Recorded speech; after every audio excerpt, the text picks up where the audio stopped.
దివ్య గ్రంథము దివ్య గ్రంథము ఎచటనైన చదివిన సహాయం దొరుకును.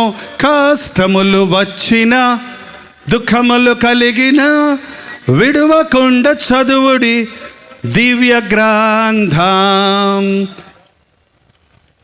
కొరింథీయులకు రాసిన మొదటి పత్రిక 10వ అధ్యాయము 12వ వచనము.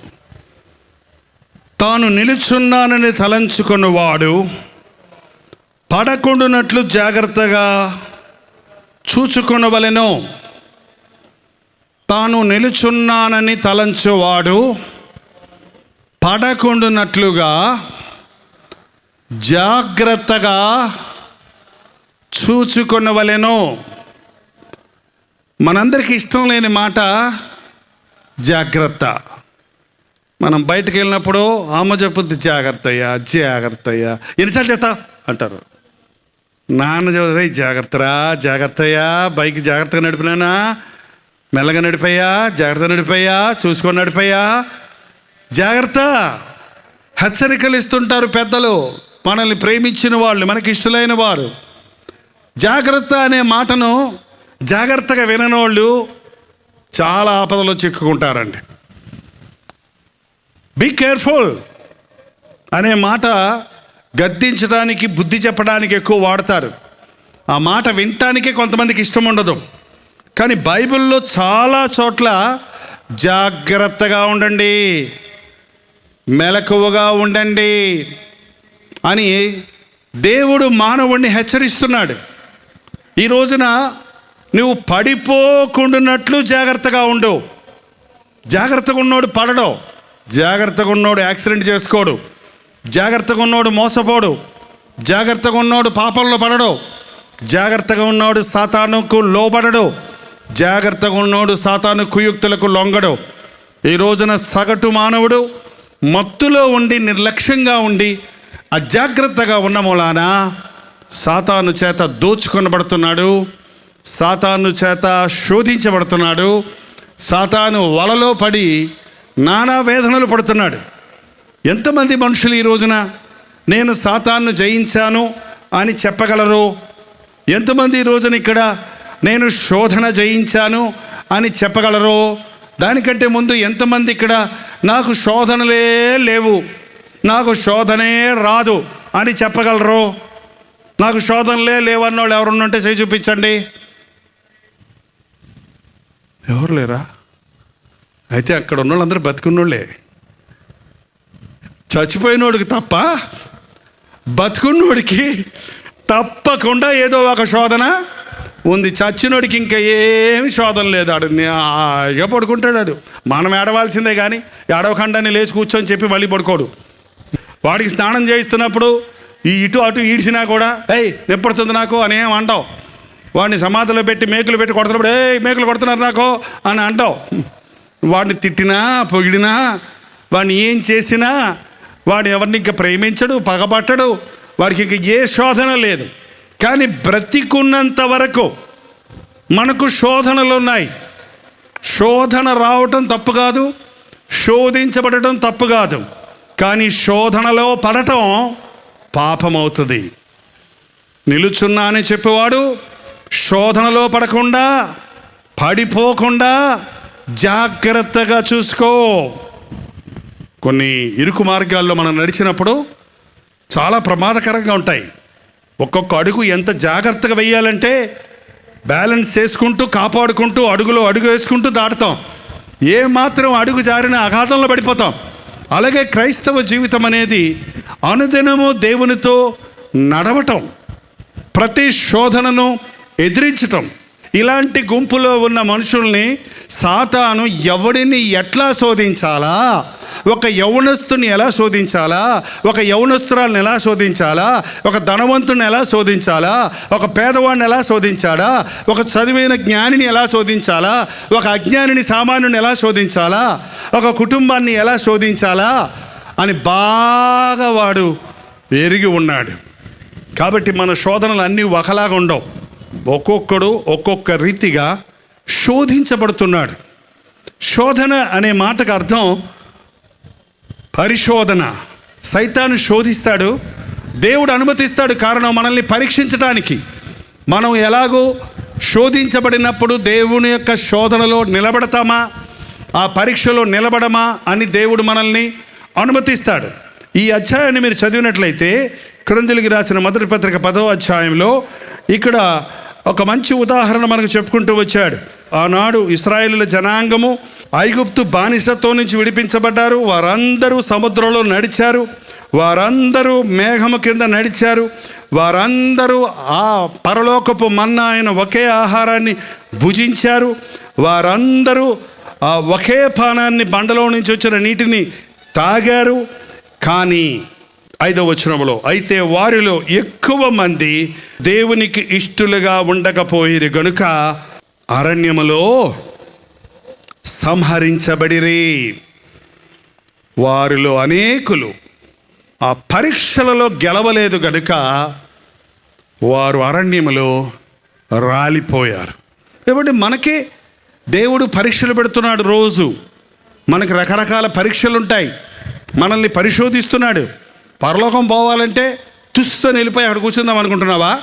ఏమంటే పరలోకానికి వెళ్ళాలనుకున్నవాడు పరలోకంలో వెళ్ళడానికి మీరు ఇరుకు మార్గంలో ప్రవేశించడానికి పోరాడండి అనే దేవుని వాక్యంలో సెలవిస్తుంది. నీవు ఈ లోకంలో మనల్ని ఎందుకు ఉంచాడంటే దేవుడు పరలోకం కొరకు మనల్ని పవిత్రపరచడానికి, మనల్ని సిద్ధపరచడానికి, మనల్ని మన పాతాదాము స్వభావం నుంచి విడిపించడానికి. ఇశ్రాయేలు జనాంగాలు బానిసలైపోయారు ఆ ఐగుప్తు దేశంలో. వారిని విడిపించి అద్భుతాలు చేసి మోషే నాయకత్వంలో వారిని బయటికి రప్పించి అరణ్య మార్గంలో వాళ్ళని నడిపించి, వాళ్ళ కాళ్ళు వాయలేదంట, వాళ్ళ బట్టలు పాతకెళ్ళలేదంట, 40 సంవత్సరాలకు వాళ్ళ చెప్పులు దిగిపోలేదంట. మనకు 3 నెలలకా 2 నెలలకా దిగిపోతాయి చెప్పులు. ఏమంటే 2 నెలలకు చెప్పులు మార్చేస్తారు కొంతమంది, ఈడ్చుకుంటారు నడిచి. 40 సంవత్సరాలు నడిస్తే వాళ్ళ చెప్పులు అరగలేదంట, కాళ్ళు వాయలేదంట, బట్టలు ఉతుక్కోవాల్సిన అవసరం లేకుండా వాళ్ళ డ్రెస్ ఎప్పుడు ఫ్రెష్గానే ఉందంట. అంత అద్భుతాలు చేసి ఆకాశ మన్నా వంటగదికి వెళ్ళాల్సిన పని లేదు, వండుకోవాల్సిన అవసరం లేదు. దేవుడు అద్భుతంగా మన్నాతో పోషించి కార్పొరేషన్ నీళ్ల కోసమో బావిలోని నూతిలోని నీళ్ల కోసమో తిప్పలబడి తోడుకోవాల్సిన అవసరం లేదు. దేవుడు బండలో నుంచి మధురమైన జలాలనిచ్చి మార్గమంతట్లో అద్భుత కార్యాలు జరిగించి వాళ్ళను కానాను దేశానికి నడిపిస్తుంటే, అద్భుతాలు దేవుడు చేస్తుంటే అవన్నీ చూస్తూ అనుభవిస్తున్నోళ్ళు చిన్న శోధన రాగానే, చిన్న పరీక్ష రాగానే వారిలో అనేకులు రాలిపోయారు. ఏం పరీక్షలు చేయ చూడండి, త్వరగా ఒకసారి చూద్దాం. 10వ అధ్యాయంలో, వారిలో కొందరి వలె మీరు విగ్రహారాధికులై ఉండకుడి, మరియు వారి వలె మనము వ్యభిచరించక ఉందుము, వారి వలె మనం సనగక ఉందుము. ఏంటండి? దేవుణ్ణి మర్చిపోయి దూడం చేసుకొని నువ్వే దేవుడు అని డ్యాన్స్ చేస్తున్నారు. దేవుడిచ్చినటువంటి ఆశీర్వాదాల గురించి పరిశుద్ధంగా తమ దేహాలను కాపాడుకోవాలన్నది విరిచి ఆడుచు పాడుచు వ్యభిచార క్రియలకు చోటిచ్చారు. ఈ రోజున ఎంతమంది విశ్వాసులు దేవుని కంటే మరి దేనినైనా ఎక్కువ ఎవరైనా ప్రేమిస్తుంటే వాళ్ళు విగ్రహారాధికులు. విగ్రహం అంటే ఏంటంటే దేవుని స్థానంలో మరి దేనిని పెడితే అది విగ్రహం. మనలో చాలామంది మీ విగ్రహారాధన విడిచిపెట్టాం. కానీ నీ హృదయంలో దేవుడు మొదటి స్థానంలో ఉన్నాడా? చాలామంది పొద్దున్న లేచిందే అద్దం దగ్గరికి వెళ్తారు. అద్దంలో ముందు నా ముఖం ఎట్టుందో చూసుకోవాలి. రాత్రి బాగా నిద్రపోయానా, బొగ్గలు వచ్చాయా, కళ్ళు ఉబ్బాయా? పొద్దున్నే నీ దర్శనమే. ఎవడు నీ దేవుడు ఎవడన్నమాట నువ్వే. కొంతమందికి న్యూస్ పేపర్ వచ్చిందా అంటాడు. లేచిందే టీవీ ఆన్ చేయాలి, ఏం న్యూస్ చూడాలి, రాత్రి ఏం జరిగిందో న్యూస్ చూడాలి. ఎంతమంది ఈ రోజున లేచినని వేకువనే నిన్ను వెతుకుదును అన్నాడు దావీదు. లేచిన వెంటనే నాకు దేవా ఇంకొక రోజు ఇచ్చావా నా జీవితంలో? ఈ రోజు నా కొరకు నీవే ప్రణాళిక కలిగి ఉన్నావు? నీ చిత్తం ఏంటి ఈ రోజున నేను నడుచుకోవాల్సిన విధానం నాకు నేర్పించు. ఈ రోజున నీ నామాన్ని మహిమపరచుటకు నాకు సహాయం చేయి. ఈ రోజున నేను ప్రతి శోధన జయించే శక్తి దయచేయి. ప్రతిరోజు కొత్త శోధనలు ప్రతి విశ్వాసి కొరకు ఎదురు చూస్తున్నాయి. నిలుచున్నానన్నవాడు, రక్షించబడ్డానన్నవాడు, శోధన నిన్న జయించానన్నవాడు పడిపోకుండా జాగ్రత్తగా చూసుకోవాలి. వేకువనే లేచి ప్రార్థించడం అభ్యాసం చేసుకోండి. సాతాను మీ జోలికి రాలేడు. మీ జీవితంలో ఒక్క రోజు ఒక్క గంట కూడా వేస్ట్ అవ్వదు. లేదా మీ జీవితంలో శోధనల్లో పోరాటాల్లో పడి అందులో వలయంలో చిక్కుకొని ముందుకు సాగలేని వారిగా ఆధ్యాత్మిక జీవితంలో పడిపోయిన వారిగా ఉంటున్నారు. ఈ దినాన ఎందరో ఒకప్పుడు మంచి విశ్వాసులు ఇవాళ శోధనలో పడిపోయి ఉన్నారు, వెనకబడిపోయి ఉన్నారు. మీకే తెలుసు మీ జీవితాల్లో ఎంతమంది ఒకప్పుడు పరుగులెత్తారు మందిరం అంటే, ఒకప్పుడు ప్రార్థన అంటే అందరికంటే నువ్వే ముందు చేయాలని ప్రయాసపడేవాడివి, ఒకప్పుడు బైబిల్ చదవనంటే అందరికంటే ముందు చదవాలని ఆశపడేవాడి, ఒకప్పుడు కానుకేయమంటే నీకు ఉన్నదంతా త్యాగంతో ఇవ్వడానికి ఇష్టపడేవాడివి. కానీ ఈ రోజున ఆ ఆసక్తి లేదు, ఆ రోషం లేదు, ఆ పౌరుషం లేదు, ఆ శ్రద్ధ లేదు, ఆ భక్తి లేదు. కారణం శోధనలో చిక్కుకున్నావు, శోధనలో పడిపోయావు. అనేకులు శోధనలో పడిపోతూ ఉన్నారు. మనుష్యుడికి రకరకాల శోధనలు ఉన్నాయి. ఏ మనిషిని సాతాను ఎలా శోధిస్తాడో తెలియదు. కానీ ఎవడు శోధించబడినప్పుడు దేవుడు నన్ను శోధించాడు అనకూడదట. దేవుడు ఎవరిని పాపము విషయములో శోధించడు. దురాశ గర్భమును ధరించి పాపాన్ని కంటుందంట. దేవుడు కాదు నిన్ను శోధించేది, సైతాను శోధిస్తున్నాడు. ఆ సైతాను శోధనిచ్చినప్పుడు దేవుడు నిన్ను పరిశోధించడానికి ఆశిస్తూ ఉన్నాడు. ఇక్కడ ఒక మంచి మాట ఉన్నది గమనించిన తర్వాత, సాధారణముగా మనుష్యులకు కలుగు శోధన తప్ప ఏదియూ మీకు సంభవించలేదు. దేవుడు నమ్మదగినవాడు, మీరు సహింపగలిగిన దానికంటే ఎక్కువగా ఆయన మిమ్మల్ని శోధింపనియ్యడు. నీవు సహించగలిగిన దానికంటే ఎక్కువ నిన్ను దేవుడు శోధింపనియ్యడు. కానీ ఈ రోజున అనేకులు చిన్న శోధనకే లోబడిపోతున్నారు.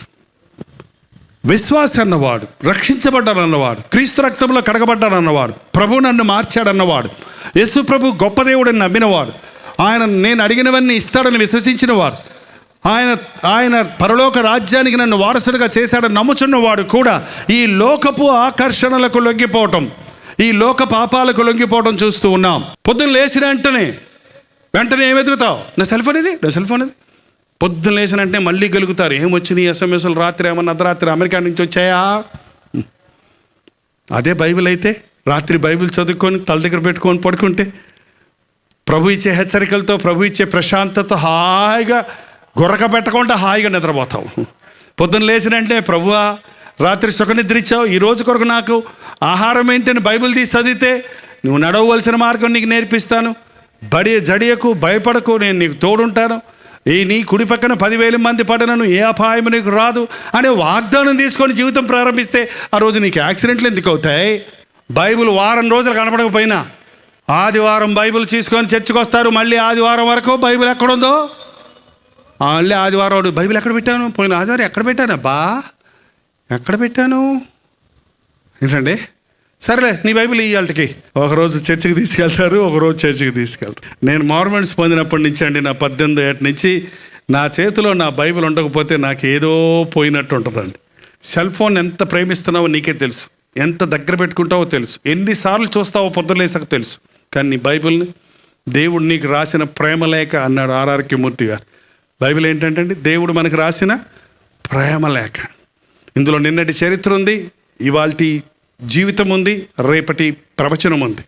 ఇది ఎప్పుడు పాత పుస్తకం కాదు.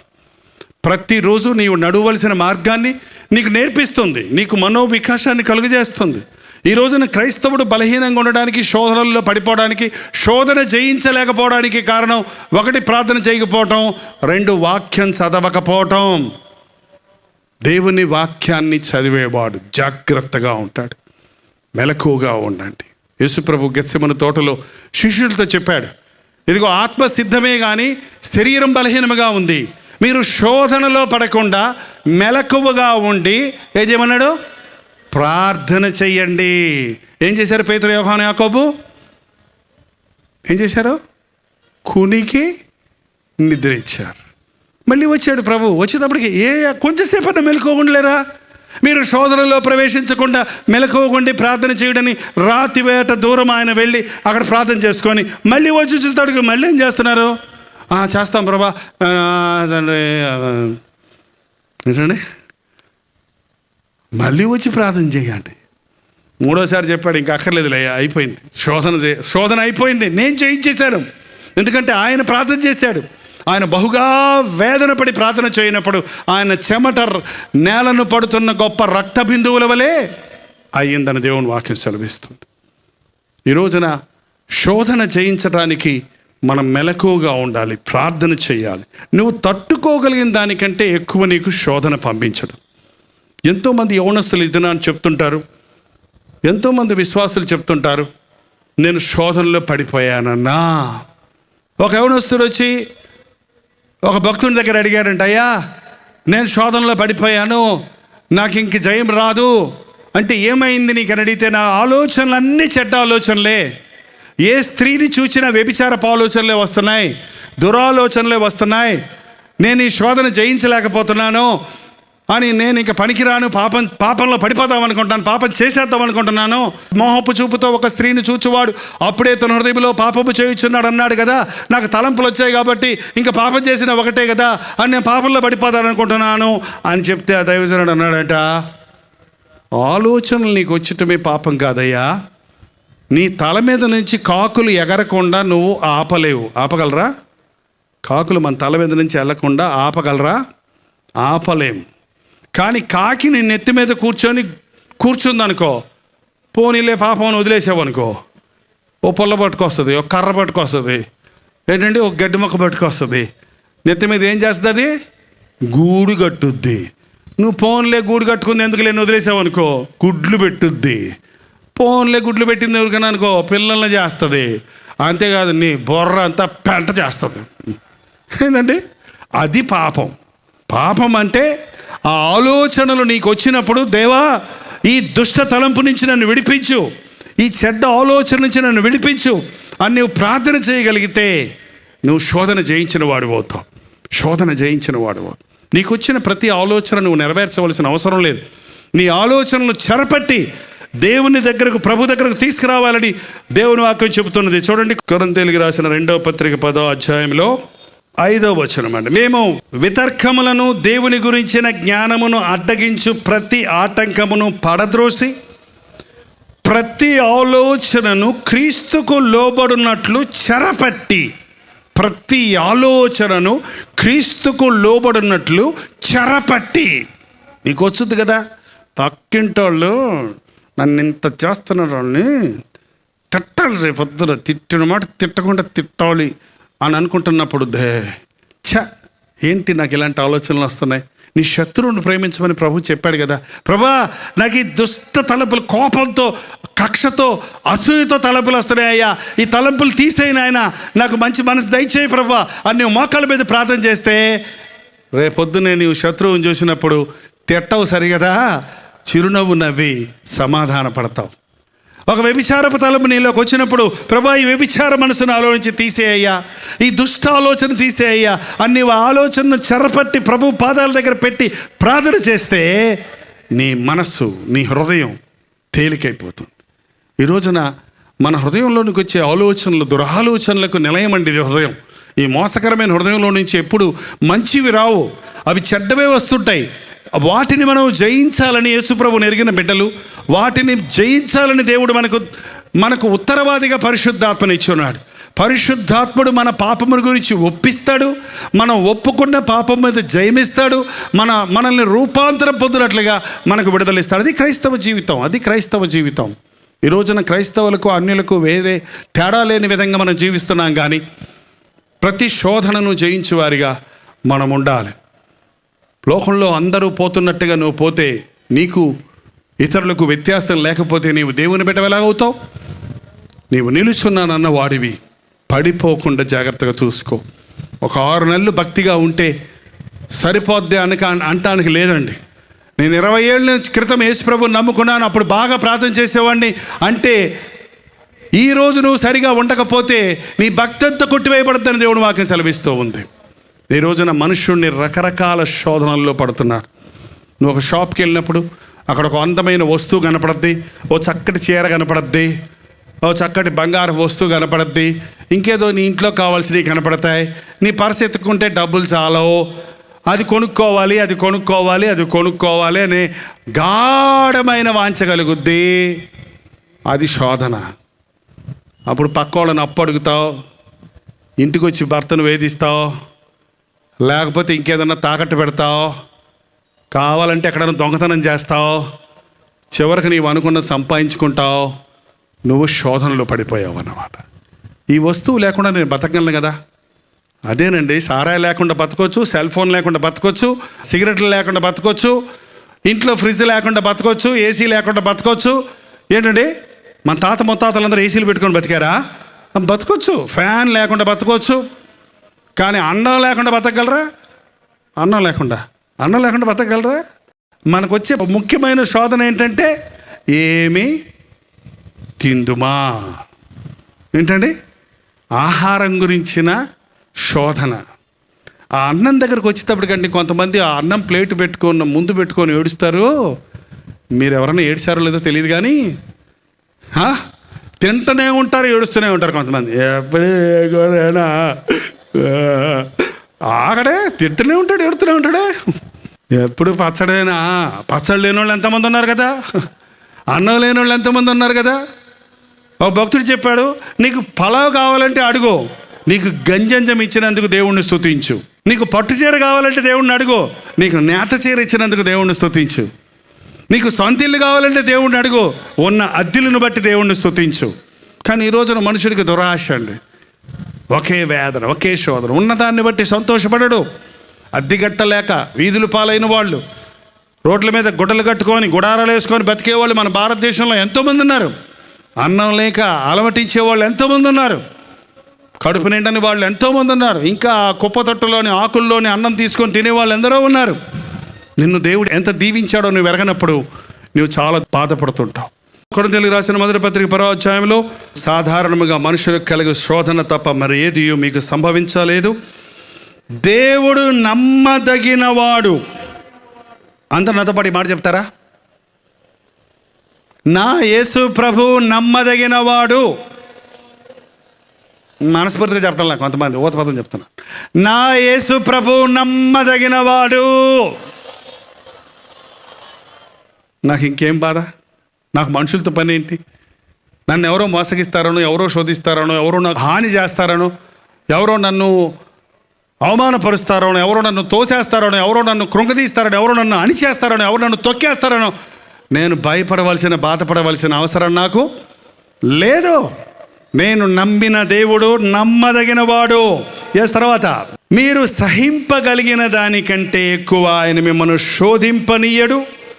అంతేకాదు, సహింపగలుగుటకు ఆయన శోధనతో కూడా తప్పించుకొను మార్గము మీకు. అబ్బా, యేసయ్య ఎంత మంచి దేవుడు. శోధనతో పాటు సహించటకు శక్తి, తప్పించుకొనుటకు మార్గం చూపిస్తాడంట. శోధన వచ్చిందని ఇక నా బ్రతుకింతే, శోధనలో పడ్డానని ఇక ఇంతే, నా కర్మ, నా తలరాత అని చాలామంది అలాగే అంటుంటారండి. ఎంతమంది ఈ రోజున డబ్బు తీసుకొస్తే లొంగిపోతారండి. ఆనాడు ప్రవక్తలు, ఆ ఎలీషా ప్రవక్త 2 మణుగుల బంగారం, 1,20,000 రూపాయల విలువైన బంగారం 6 దినాల్లో, 2 మణుగుల వెండి, 10 షీనారు వస్త్రాలు తెచ్చి, అయ్యా నన్ను స్వస్థపరిచావు, నీకు వందనాలు తీసుకో అంటే ఏమన్నాడు? నాకు అక్కర్లేదు. డబ్బు కొరకు నిన్ను స్వస్థపరచలేదు, డబ్బుతో నువ్వు స్వస్థపరచుకోలేవు. నేను అవి తీసుకుంటే నువ్వు నీ దేశానికి వెళ్ళి, ఎలా పోయింది నీ కుష్ఠరోగం అంటే ఎలీషా స్వస్థపరిచాడు. ఎంత ఖర్చు అయ్యిందంటే ఎంత 1,20,000 బంగారం అది ఇది ఇచ్చాను అంటే దేవుని నామానికి మహిమ రాదు. కానీ ఈ రోజున చిన్న స్వస్థత పొందితే నాకే ఇవ్వాలి నీ దశం భాగం, నేను బాప్తీసం ఇచ్చాను కాబట్టి నీ దశం భాగం నాకే ఇవ్వాలి. ఎక్కడ లేదండి బైబిల్లో, అది ఎక్కడ లేదు. నీవు ఆధ్యాత్మికంగా ఎక్కడ బలపడుతున్నావో, నీవు ఎక్కడ రక్షించబడ్డావో, ఎక్కడ బలపడుతున్నావో, ఎక్కడ ఆశీర్వదించబడుతున్నావో, నీకు ప్రభువు ఎక్కడ ఇమ్మంటాడో అక్కడ మందిరంలో తీసుకెళ్ళి నీ దశం భాగాన్ని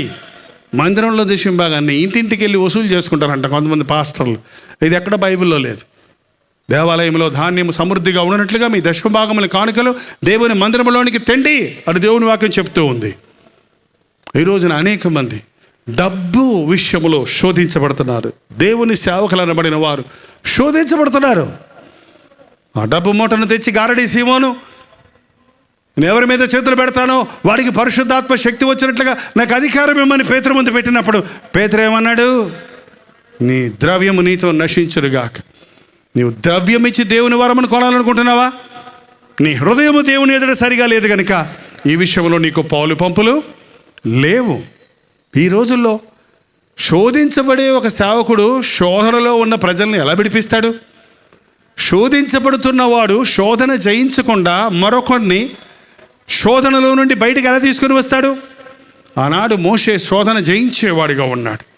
మోషే కూడా అదే బాధల్లో ఉన్నాడు. అదే ఆకలి వేసింది ఆయనకి, అదే దాహం వేసింది. మోషే పల్లకీళ్ళు వెళ్ళలేదు, మోషే వాళ్ళతో పాటే నడిచాడు. కానీ మోషే కూడా శోధించబడ్డాడు. కానీ ఒక గురి కలిగి ఉన్నాడు, విశ్వాసం కలిగి ఉన్నాడు. ఏది కావలసి వచ్చినా దేవుణ్ణి అడిగాడు. ప్రజలు వచ్చి మోషేని అడిగేవాడు, మోషే వెళ్ళి దేవుణ్ణి అడిగేవాడు. ఏమంటే దేవుణ్ణి అడగడం నేర్చుకోండి, దేవునికి చెప్పడం నేర్చుకోండి. శోధన సమయంలో ఆయనకు మొరపెట్టు, శోధన నుండి తప్పించుకునే మార్గాన్ని నీకు దయచేస్తాడు. ఈరోజు దేవుడు నీతోనే మాట్లాడుతున్నాడు. శోధనతో పాటు నీ శోధనలో నువ్వు కళ్ళు తెరిస్తే తప్పించుకునే మార్గం సిద్ధంగా ఉంది. నీవు ఆ శోధన జయించుటకు నీకు జయమిచ్చే యేసయ్య తన చేతినిచ్చి నిన్ను లేవనెత్తడానికి సిద్ధంగా ఉన్నాడు. మనుషులెవ్వరూ నీ శోధనలో తప్పించలేడు. సాతాను నీ చుట్టూ గోడ కట్టగలడు, నీ చుట్టూ ఎటుపోకుండా నిన్ను బంధించగలడు, కానీ నీ నెత్తి మీద కప్పు కట్టలేడట. పైకి కడులెత్తి మొరపెడితే నీకు సహాయం చేయగలిగిన దేవుడు పైనుండి ఎప్పుడూ నీకు సహాయం చేయడానికి సిద్ధంగా ఉన్నాడు. ప్రార్థన. పరిశుద్ధుడా, ప్రేమగల్ల తండ్రి, ఈ రాత్రి ఒక్కసారి మమ్మల్ని చూడు నాయన. ఎన్నో మేలులు మేము అనుభవించాము, ఎన్నో ఆశీర్వాదాలు మాలో అనేకులు అనుభవించాము. నీవు గొప్ప దేవుడు అని, నిజ దేవుడు అని నమ్మాము. నీ నామంలో బాప్తీసం కూడా పొందాము. నీ సాక్షులుగా బ్రతుకుతామని ఎన్నోసార్లు తీర్మానం చేశాము. కానీ శోధన సమయంలో పడిపోయామయ్యా, జారిపోయామయ్యా, శోధనలో పడి కృంగిపోతున్నామయ్యా, లేవలేని పరిస్థితుల్లో కొనసాగుతున్నాము నాయన. నన్ను లేవనెత్తని ఏ సహోదరుడు, ఏ సహోదరి నీకు మొరపెట్టుతున్నారో వారిని చూడు నాయన. పాపులను పరిశుద్ధులుగా చేసే దేవుడవని, పాప బంధకముల నుండి మమ్మల్ని విడిపించే రక్షకుడవని నిరూపించుము నాయన, నిరూపించుము తండ్రి. ప్రతి విశ్వాసి వారి గ్రామమంతటికి, వారి దేశమంతటికి ఆశీర్వాదకరంగా మారుటకు సహాయం చేయి నాయన. నిర్లక్ష్యంగా మేమున్నందున, మత్తులో మేమున్నందున, అజాగ్రత్తగా మేమున్నందున నీ రాకడ మా మీదకు ఉరి వచ్చినట్లు రాకుండానట్లుగా మెలకువగా ఉండి ప్రార్థన చేయుటకు మాకు సహాయం చేయము. మంచి మనస్సాక్షిని కాపాడుకున్నటకు సహాయం చేయము. భయముతో వణుకుతో రక్షణను కొనసాగించుకున్నటకు మాకు సహాయం చేయము. పరిశుద్ధాత్మ కార్యములను మా అంతరంగాల్లో జరిగించుము నాయన. యేసు క్రీస్తు నామములో అడుగుచున్నాము తండ్రి. మన తండ్రి అయిన దేవుని యొక్క ప్రేమయు, కుమారుడైన క్రీస్తు యొక్క కృపయు, ఆదరణకర్త అయిన పరిశుద్ధాత్మ యొక్క సహవాసమును కూడి వచ్చిన మనందరికీ, చేతులెత్తి ప్రభువుకు సమర్పించుకున్న మీకును, ఇప్పుడును సదాకాలమును తోడై ఉండును గాక. ఆమేన్, ఆమేన్, ఆమేన్.